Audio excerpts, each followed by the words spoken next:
Welcome to Podcetera. Each episode is a journey of discovery as we delve into topics that pique our curiosity and yours. We feature in-depth interviews with fascinating individuals who have extraordinary stories to share. I'm Renee Lego. And I'm Joelle Ludovich. And this is Podcetera.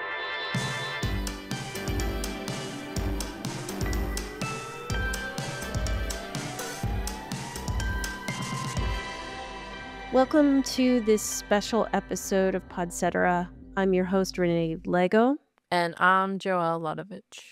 This is usually where we would intro the guest. This episode features an interview with Jill Sobule. We were lucky to get an interview with her earlier this year. Not long after we did the recording, Jill unfortunately passed away. I met Jill in January of this year when I interviewed her for Out in Jersey magazine, a magazine that I write for occasionally. When the editor of the magazine asked me to interview her, I jumped at the chance to do so. Obviously, her song, I Kissed the Girl, was very significant in the mid-90s. We spent about an hour talking for the interview, and she was very generous with her time. She was a lot of fun. She was interesting to talk to. She knew a lot about politics, so we talked a lot about politics. And what I found was she put me at ease very early on in the interview because maybe she could tell I was a little nervous. I don't know. But I introduced myself and I said, this is for Out in Jersey magazine, New Jersey's only LGBTQ plus magazine. And she quickly said, I didn't know this was a gay thing. Right away, that put me at ease. Like I laughed. So that was her way of just making me feel comfortable. And she was very open with her answers. She said, ask me anything. We talked a lot in that interview. Her music really shaped my 20s. She was really instrumental in my world for that time. So, it was an honor to really get to meet her through Zoom and then eventually in person because she had a show and she was touring a lot. She came to New Jersey, so I was able to see her show and then asked her manager if she would be on our podcast. When we interviewed her, she was really gregarious, warm, open. It was a really fun, joyous conversation. It took us all these months to get this podcast together because we were both, surprised and shocked when she passed away. How I found out was I was basically sitting on my sofa and looking at social media, and then I see a post by Variety saying that she had passed, and I was like, no, this can't be right. This can't be real. I just saw her like a month before at her show. And then almost at the same time, Renee texted me and she was sitting down and she was going to start editing the interview that we had just done with her. And it was just a very surreal moment where I just didn't feel like in my body, like all this stuff it sort of happened at the same, within 10 minutes of one another. And my first thought was, well, I need to confirm this. And I don't know who I thought I was, but I emailed her manager and I was like, is this true? I'm not anyone. I'm just someone that interviewed her very recently, and I didn't even think he would respond. And he responded. I said, if this is true, then I'm basically gutted. And he said, as am I. And he basically confirmed it and said he lost, a friend that day. I'm sure if you're a fan of Jill Sobule's, as I am, and we are, you saw all the warm posts that everyone was posting around the time that she passed on social media, and all that I could say for sure is true because she made me, someone who she just met, feel very seen. She had way more to do. She had an album coming up. She wasn't even done with the tour she was on. I was actually supposed to see her in June in Philadelphia and give her more magazines because her manager, they really liked the interview for the magazines. I was thrilled about that. So we were supposed to connect again in June. It was very shocking. I didn't really know her, or I can't imagine how the folks that are really, really close with her felt. Love you, Jill. We hope you enjoy this conversation with Jill. And now on to the interview. Jill Sobule, singer-songwriter, welcome to Podcetera. Thank you for having me. I wanted to start by talking about your song, We Want Our America Back. A rallying cry for our 2016 election.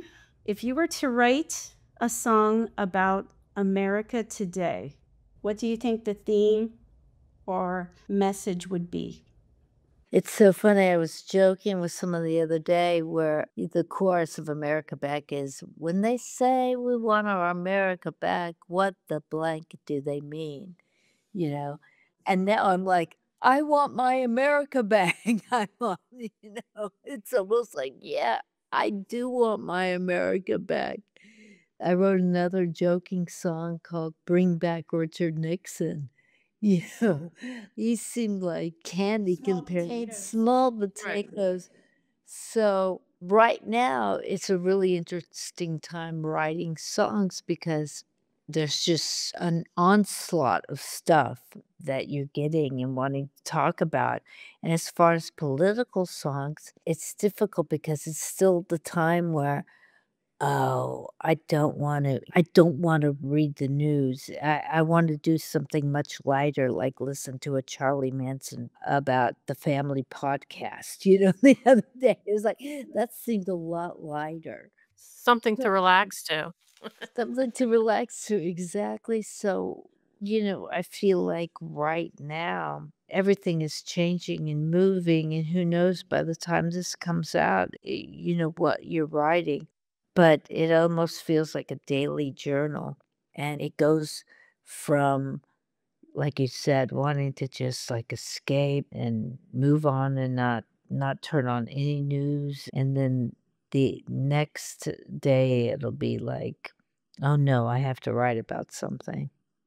Just as poignant then as it is now, that song. America Back, yeah, it was interesting because back then I wrote it for the idea of the history of anti-immigration sentiment, and I remember stop singing it feeling like, it's not relevant anymore, and then all of a sudden it feels more relevant than ever.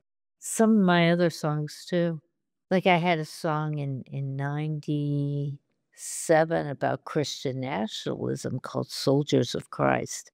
And I stopped singing that feeling like, it's not a threat at all.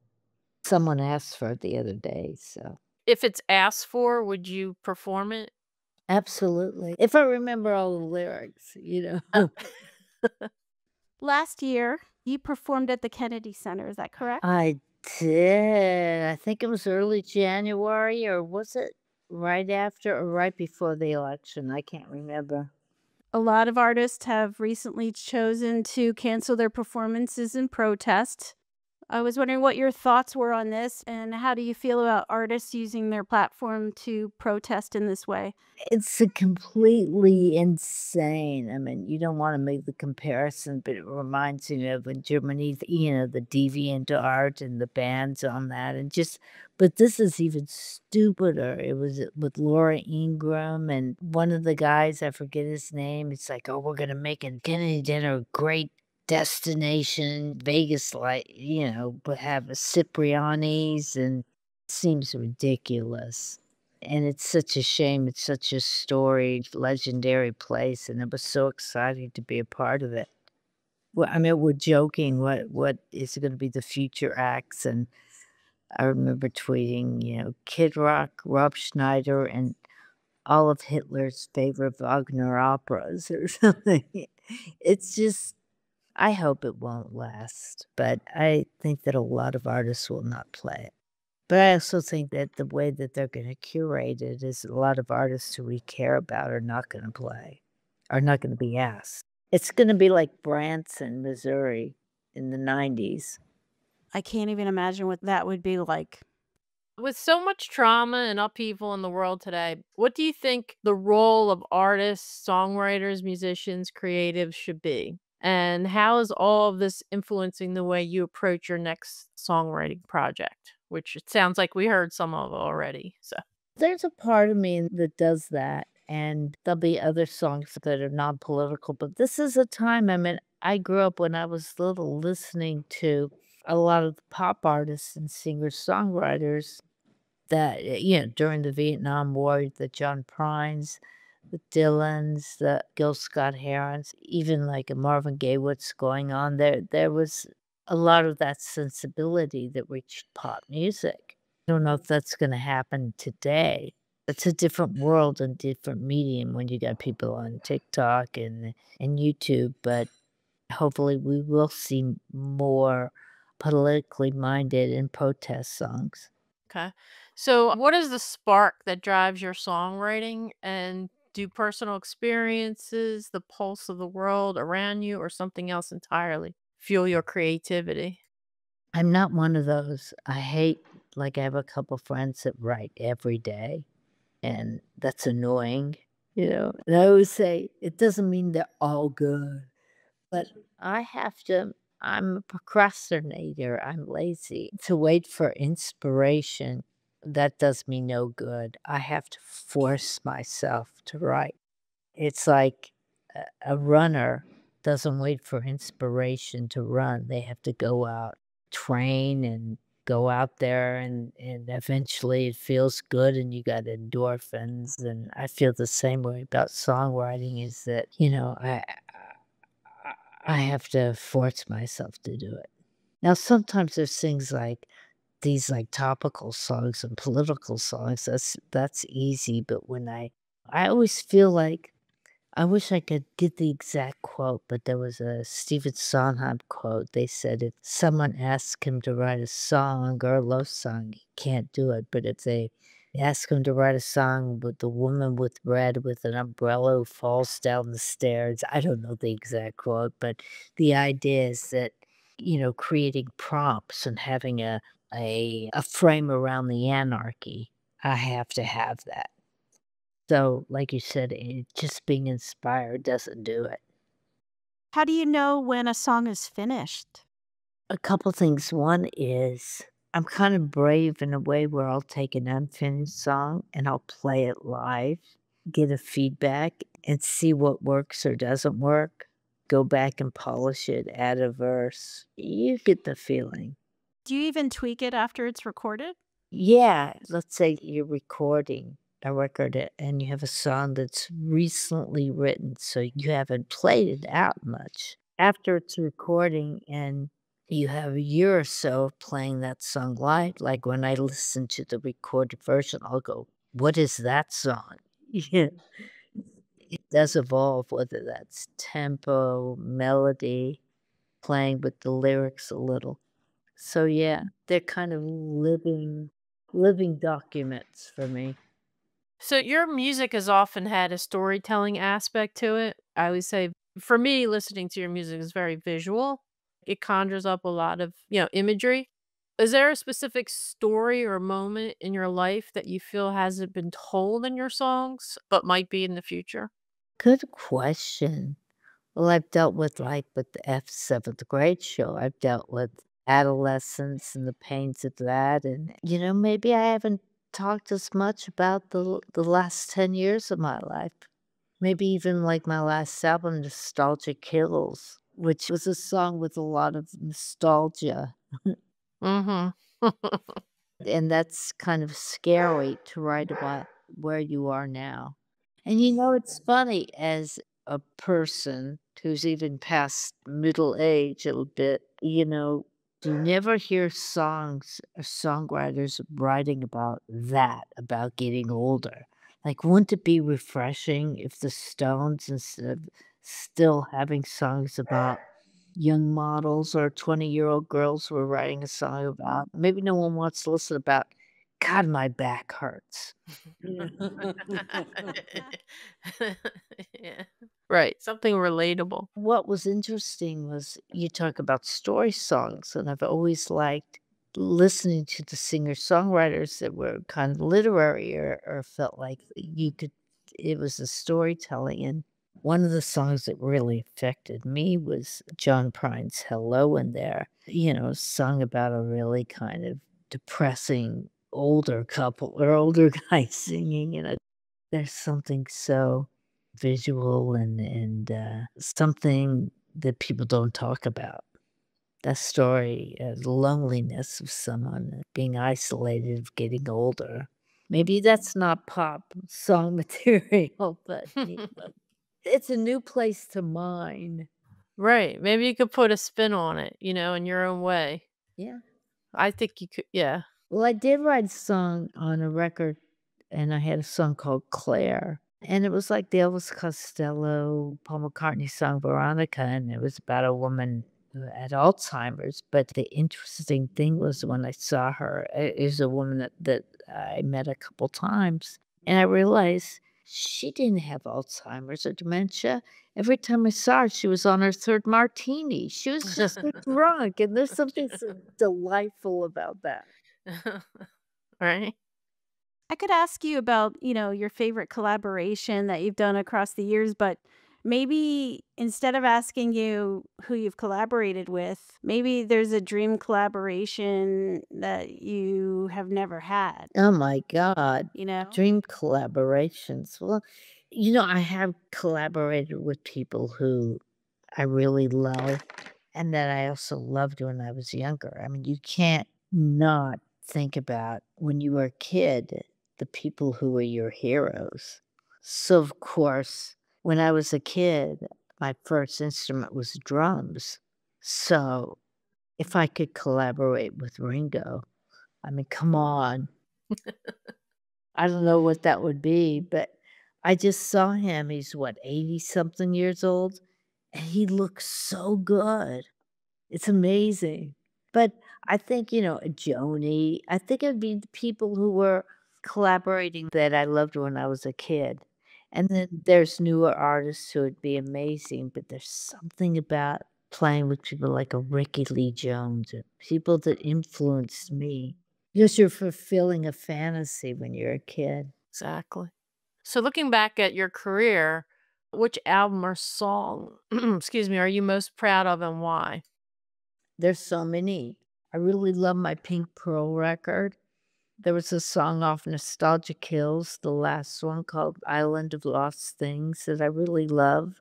And even though it irritated me for years and I didn't want to play it really, I Kissed a Girl. And I think as much of a pain in the ass it was and how I think it sometimes negatively affected my career as the label made it more of a novelty song. But when I play and I get someone who says to me when they were in junior high school or high school and that song helped them or made them feel better, I did something positive. I pushed my agenda. What was the inspiration for that song? Was that based on, an experience or? At the time I was reading, I kind of loved the fiction of the 50s and 60s. And there was always in some of them, there was the trope of the New England housewives who get it on after their Tupperware party, or they go visit the West Village, meet suspect women. So I think that it was from that. And I knew in 1995, the only way I could get away with it was to be kind of a light and funny little oddball story. Mhm. Interesting. Yeah, that's an interesting approach. Can you talk a little bit about the video and The video was great, though. I loved the director, and we gave it that kind of, Stepford Wives look. But at the end, we had Fabio as the kind of iconic doofus guy who I leave for the neighbor girl, and we do have a Tupperware party. But at the end of the video was actually going to have a kiss with the neighbor girl, which would have been the first kiss like that on MTV and TV at all, I don't know. And it was so exciting. Plus, I had a real crush on that other girl who played it, the actress, oh, you did. who I found a couple years ago. Really fun and interesting, but the last minute, instead of the kiss, they made me pregnant with Fabio's baby.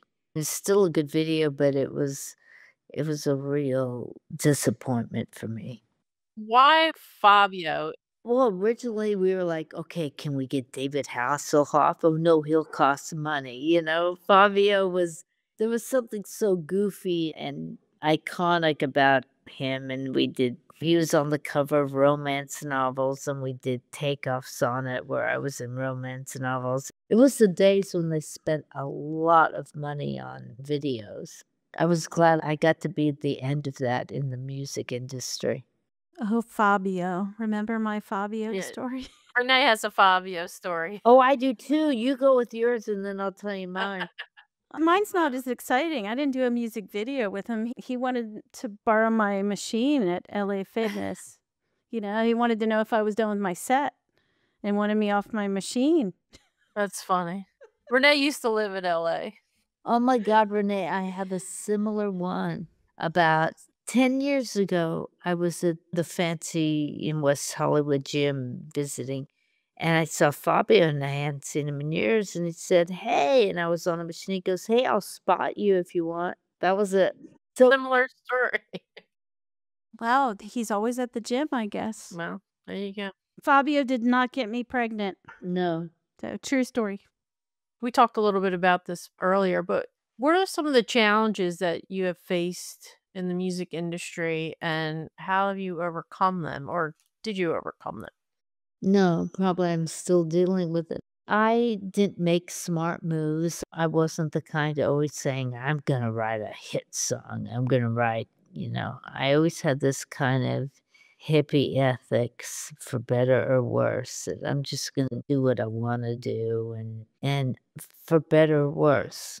And it's harder now with, there's really no industry as far as there used to be a middle class of musicians and songwriters, and now it's just like the 0.01%. There, like I said, we used to complain about the record companies, but damn, I had a budget for the record, for a rock bus, for the video. I think it's really hard for musicians now, unless they're super savvy on social media and really good, or they're trust fund kids or something. I think it's a really hard time. I'm still doing it. That's fantastic. I feel I have no choice. But that's the thing. It's like artists like yourself, you had such a longevity in your career, and we don't find that today a lot of times, right? No wonder it's friggin' hard. Like, I'm going back on the road, and it's hard. Yeah. And once you're there, it's great. It's all that traveling in between, but I understand. And I'm not a person that invested wisely. I gave up all my money for Tesla stock. No, I'm kidding. You just wanted to see if we were paying attention. That's all. I know. So that's my story. So what was your most memorable experience that you had on tour? Oh, I have so many. One of them was playing Radio City, opening up for Joe Jackson, and he brought me out for, his songs at the end. I'll never forget. I'm from Colorado, but you guys know what Red Rocks is, right? Mm-hmm. Storied, a most amazing place in the whole world to see a show.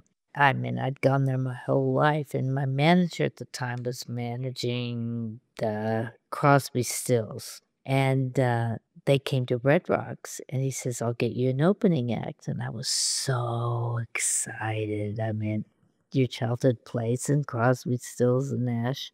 And I was just about to go on. I was backstage, and my mother was there. And the weather started looking, the clouds were coming in. And my mother looked at me before I went on. She goes, honey, and she said, put on my cardigan. It was like, Mom, it's a rock show. I'm not going to put on your cardigan. Somehow that experience, so sticks in my mind, is so wonderful. That's great. That's a great title for a song too, I think. Put on my cardigan. Put on my cardigan.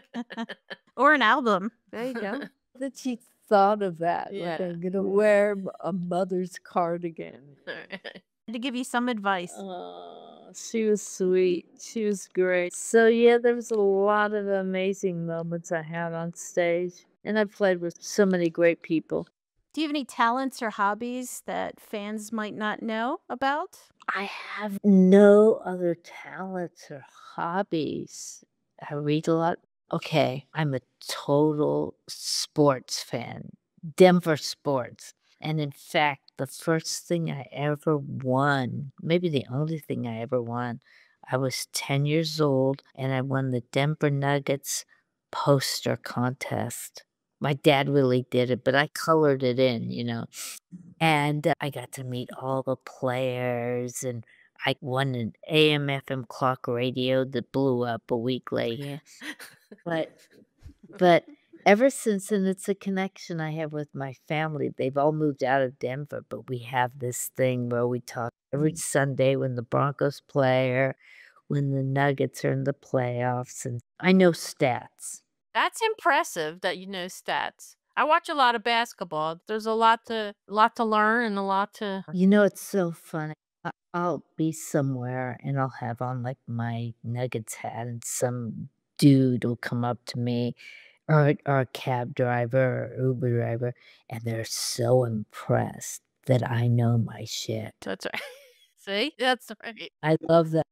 I love it. Yeah, it's awesome. And I think sports are so healthy, unless people get violent and abusive. But I think it's a way that, you know, it's kind of, you know, right now while everything is so tribal, it's kind of a healthy tribal, you know, benign tribalness, you know. It's better than war. Yeah.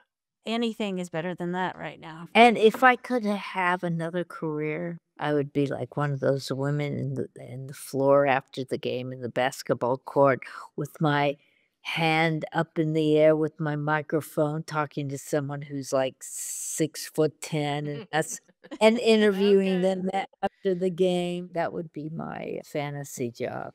Sports broadcaster? Yes. Yeah, that's awesome. I teach at a university and I teach production, but a lot of students want to do that. They want to be in sports and they want to do exactly what you said, be interviewing, sports broadcasting, interviewing the players. It's a fun gig if you could get it. I think it's pretty rarefied. Exactly. So for your own personal playlist right now, what are you listening to? And are there any new artists that you're particularly excited about? I'm gonna look at my last Shazam, because I was in Mexico City and there was amazing music, but let me see something. I'm gonna look at my Shazam. Yeah, things I last played. Let's see. For fun. Erasmo Carlos. He's Brazilian. So listening to a lot of music, Mina, things from old and new from other places. Oh, Black Sabbath. Have you ever heard that band? Yeah. Once or twice.